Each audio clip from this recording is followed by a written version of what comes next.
बाबा से पूछते हैं, बाबा बच्चे की शादी करावे? अरे बाबा तुमसे ही कहते हैं कि पवित्र रहो, बच्चे की शादी किस लिए करावेंगे? है?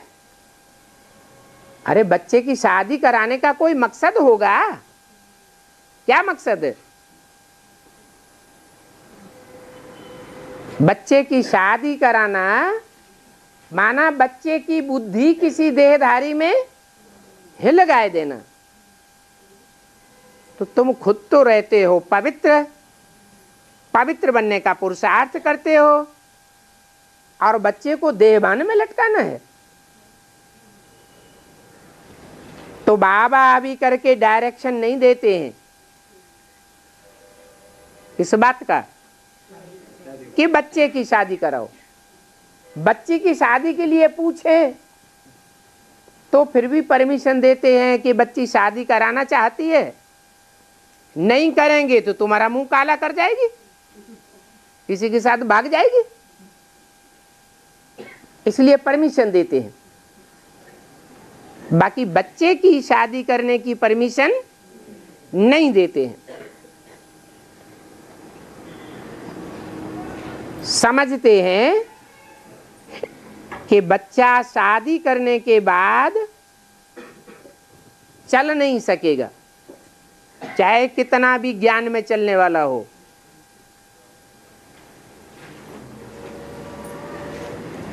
नहीं तो बच्चा अगर पवित्र रहने के लिए बाप की आज्ञा न माने तो बाप कहते हैं वो बच्चा बच्चा नहीं है, परंतु इतनी ताकत नहीं है जो श्रीमत पर चले। न चलते हैं तो ना फरमान बरदार ठहरे। बाप का फरमान मानते नहीं है, गोया बाप की पहचान ही नहीं है।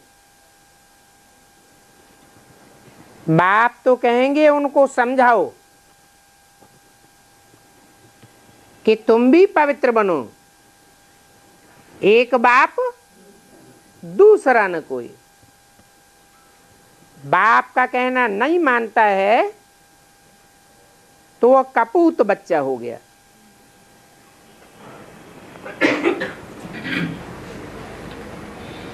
बाप देखते हैं इनमें इतनी ताकत नहीं है जो डायरेक्शन देवें। किने में? जो बच्चे पूछते हैं कि बाबा हम बच्चे की शादी करावें, तो बाप समझ जाते हैं कि इनमें इतनी ताकत नहीं है जो बाप के डायरेक्शन पर चल सकें, और बाप के डायरेक्शन पर चलकर बच्चे को डायरेक्शन देवें कि पवित्र रहो। बाबा देखते हैं ये ठहर नहीं सकेंगे। और खान पान के लिए तो बाबा समझाते ही हैं, इस खान पान का भी तो असर पड़ता ही है। यहां तो बाप की मत पर एक्यूरेट चलना पड़े। बहू के हाथ का भी खाना नहीं है।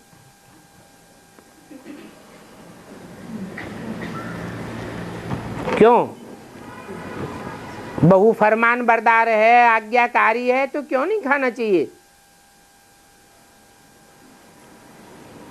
है?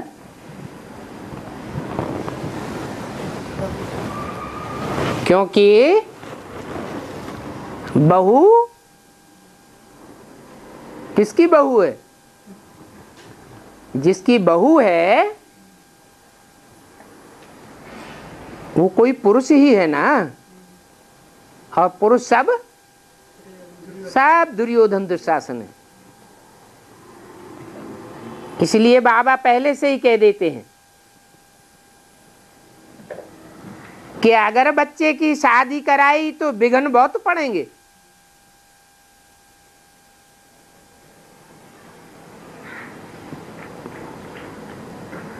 इसलिए फालो ब्रह्मा बाप।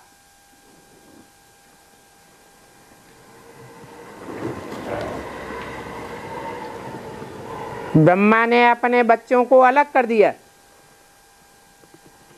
शादी कराई क्या?